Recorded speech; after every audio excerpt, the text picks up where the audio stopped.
Snaží sa starať o svoje vlasy čo najlepšie?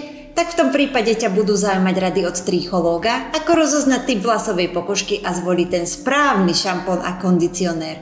Stav a typ vlasovej pokožky určuje produkcia kožného mazu a pH.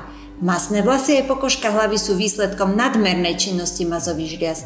Majú tendenciu vyzerať neumyto, bez objemu, častejšie sa tvoria masné lupiny a styling na vlasoch dlho nevydrží. Ak si takéto vlasy musíte umývať denne, používajte jemné šampóny. Nezabudujte tiež často vymieňať obliečku na vankúši a pravidelne čistite hrebeň od nečistôt a mazu. Suché vlasy a pokožka hlavy sú výsledkom nedostatočnej produkcie kožného mazu a vyššieho pH. Takýto typ vlasov a vlasovej pokožky spoznáte podľa nadmerného krepovatenia, lámania, suchým lupinám, prípadného elektrizovania aj úzlenia. Pre takýto typ vlasovej pokožky zvoľte šampón hydratačný a myslite aj na hydratačné kondicionéry. Zmiešaný typ vlasov je spôsobený nadbytočnou tvorbou kožného mazu, avšak ten zostáva len na úrovni korienkov.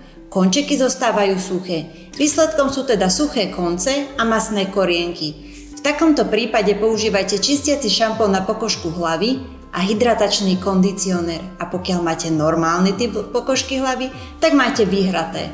Množstvo kožného mazu aj pH je v rovnováhe. Šampón aj kondicionér zvoľte podľa vašej preferencie, ideálne sú však šampóny s vyváženým pH. Aký máte typ vlasovej pokožky? Dajte nám vedieť do komentára.